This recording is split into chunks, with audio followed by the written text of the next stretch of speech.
This is my first attempt to record outside the studio. 西澤ロイの頑張らない英語。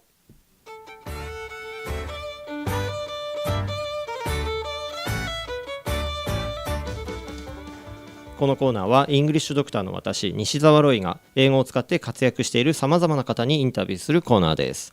今回は英語と日本語のバイリンガル放送、できるだけ英語でお届けしますので、ぜひ英語学習にお役立てください。このコーナーは社会貢献型レストラン予約アプリテーブルクロスの提供でお送りします。さて、今回は第78回目にして初めてスタジオから飛び出しての収録放送です。BYB イングリッシュセンターというロサンゼルスで一番人気の日本人向け英会話スクールがあるんですが、そこのアーバイン校の校長先生をお呼びしております。本日のゲストはハパ英会話という英語学習サイト、そしてポッドキャストや YouTube 動画が大人気、ハパ英会話のセニサック・ジュン先生です。Good morning! Hey, how you doing? Thanks for having me today. Yeah, thanks a lot for coming. Yeah. Would you introduce yourself? Of course. Well, thank you for the introduction. A very kind introduction there. My name is Jun Senesak, and I currently run an English school in Orange County. Orange County is an area that's about 20 minutes away from Los Angeles, and I primarily teach English to Japanese students. So the Japanese people are like businessmen? Yes, we primarily focus on Japanese businessmen who work at, let's say, for example, Toyota, Mazda, Honda, Mitsubishi, Wow, and famous companies. big companies. Yeah, really big companies, and they're out there working out there for about 3 to 5 years. And what we try to do is provide them with real life English conversation so they could keep up with their coworkers and communicate with them. So Hapa Eikaiwa, so Hapa means half, right? That's correct. Yes. So what kind of background do you have? So, it's obvious. I am half. I am Hapa, which means my mother is Japanese and my father is American. My mother moved to the United States roughly about 35 years ago, and they got married in the United States. So I grew up in Los Angeles. That's my hometown right there, and I basically grew up learning both English and Japanese. And I think a lot of people have the image that if you have bilingual language environment, it's easy to pick up two languages. You know what? It's really easy. I'm just joking. So this is, you know what? It's actually not as easy as you think it is. When you grow up learning two languages, you obviously have something to gain, but you also lose something at the same time. And that is what I personally experienced, is because I grew up learning both languages, I never really had a point in time where I mastered one language. I attended a private Japanese school in Los Angeles from kindergarten up to 4th grade.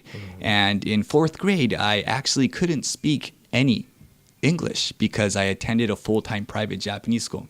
Wait, you lived in Los Angeles? And that's the weird part, right? And my father is also American. And it wasn't that I couldn't speak any English, but I had a really difficult time communicating with my father.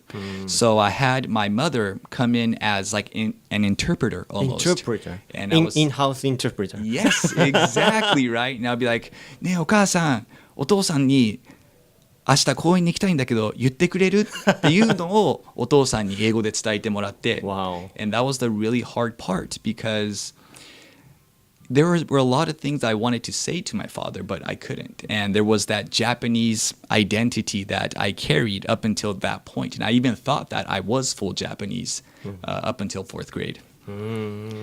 But then, of course, when I turned, I think, like 10, 11 years old, during my 5th grade year, my parents decided to put me through an American school, just, local elementary school. And from there on, I went from being a Japanese person to now finding my American identity.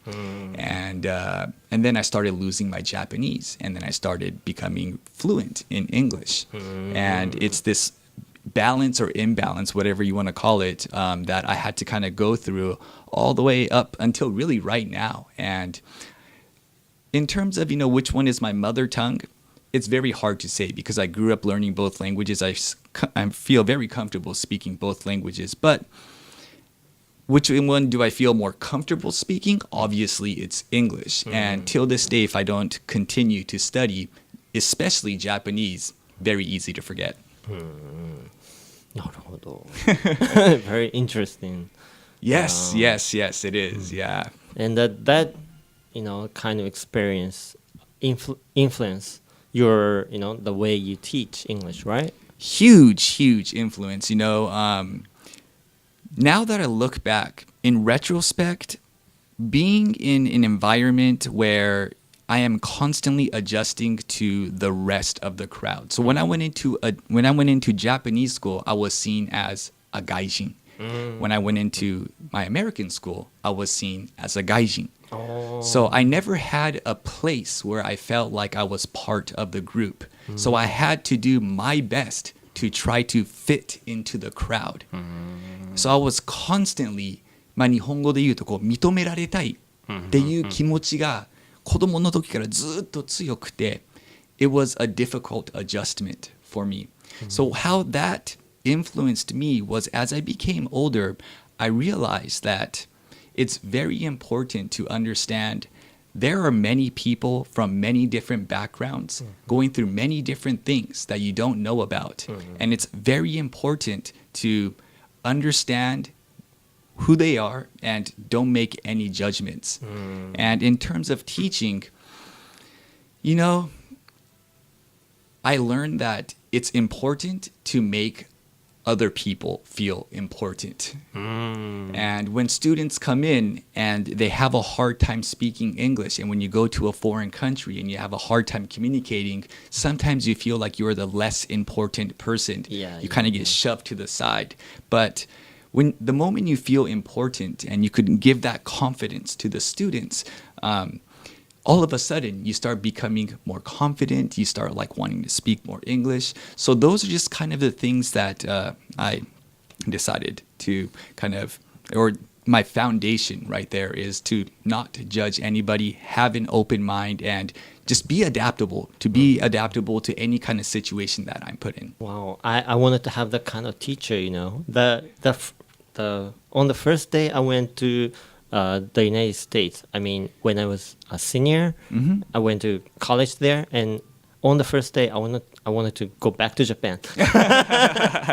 Everybody feels that way, right? In the beginning, yeah. なるほどね。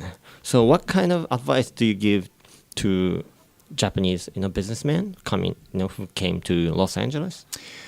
You know what? I think the most common thing that I see with a lot of the students that come to Los Angeles, at least at my school, is a lot of them have really good TOEIC scores, right? Obviously, they work for these big companies, and the qualifications to come to the United States is to 800, 900? Not that high. That's pretty high. But at least I would say maybe 650 and above. But when they at least return to Japan, their score needs to be 700, 800. So they've done their share of studying. They seem to have a good grasp of the English language, but they never really had the opportunity to really speak with an American person or a native English speaker. So the moment when an American person approaches them, they freeze. And once you freeze and you get nervous, everything that you learned and then everything that you studied just seems to disappear. It goes right out the window. And even the most simple questions don't come to you. You can't answer those questions anymore. I've had that experience. Can you relate to that? Yeah. Relate to that? The first English conversation I had, it was like the teacher asked me if do you like swimming? And I couldn't speak a word. Yeah, right. So that's the thing is you have to relax. You just have to relax, because it's cool, man, if you make a mistake. No problem at all, because when you're communicating in someone, you're not talking to a teacher, you're talking to another person. And when you talk to another person, they're not judging you based on how good your English is or how many vocabulary words do you know or how much grammar, how difficult of a grammar structure you can use. They want to know you as a person. どんな人なのか、この人は面白い人なのか、また一緒に食事に行きたいのか。you have to focus on that, is getting your feelings really out there and showing who you are, and not to worry about, this is a very common like cliche that goes around, but quit worrying about making mistakes. Actually enjoy making mistakes, because that's part of the process of learning the language. And when you make mistakes in front of, American people, it's actually funny. You like create laughter. And when you create laughter, you create connections with other people. So that is actually something that you should be doing more, is make more mistakes, because an American person actually loves that. And that's how you actually start making friendships with people. Yeah, actually, Donald Trump Donald made Trump. a big mistake. Yeah. Fifi? I don't know how to, pronounce that. Yeah. Donald Trump, I don't want to get into politics too much, but but yeah, he makes a lot of mistakes, actually. He's constantly making mistakes, and I don't know if American people find that funny, but at least a lot of the comedy shows always poke fun at him for that. Yeah. So your advice to English learners, the big advice is relax. Is to relax, relax and focus on communicating, not speaking the language itself. Correctly. Correctly, yeah. And this is actually something that I had to learn the hard way myself. I am actually the perfectionist. I was the one Perfectionist. Yes, exactly. So it's kind of,ちょっと矛盾してるんですよ。ね、完璧を求めるなっていうのはやっぱ自分自身が完璧を求めていた時期があったからだったんですよ。And when I lived in Japan, I wanted to be seen as a pure Japanese person. ちょっと日本語おかしいなとか、あれこの人の発音とか訛純日本人じゃないなっていうふうに絶対に思われたくなかったんですよ。名前が純だけに。そうね、セニサックだからね、名字が。そのために僕は1年間必死に頑張ったんですよね。でそこでの気づきっていうのが、1年間頑張ってメールの書き方、電話対応もう全ての面で結構日本人だと思われるぐらいにたどり着いたんですよね。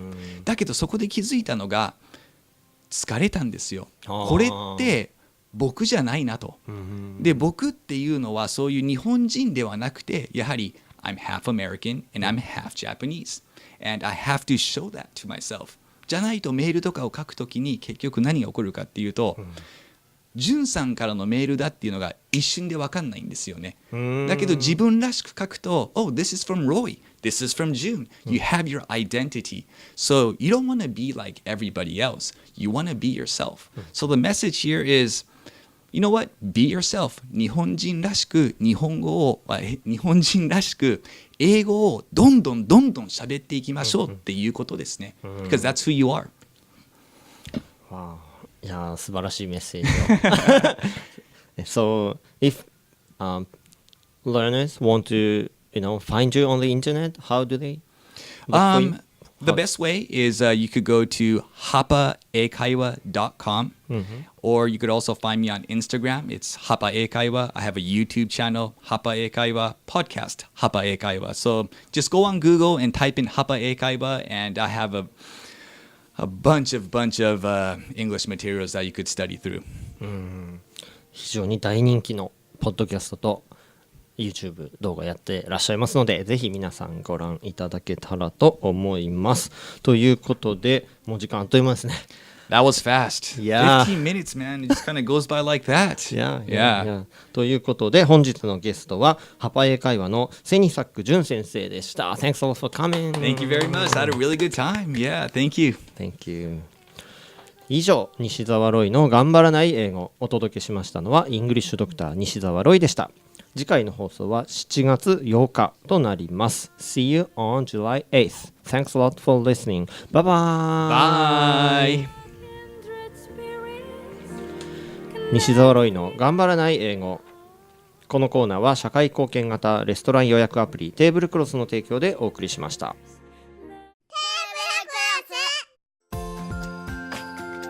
あなたのレストラン予約が子どもたちの給食になるアプリができました。テーブルクロスを通して予約をすると、途上国の子どもに給食が届きます。テーブルクロスアプリで検索。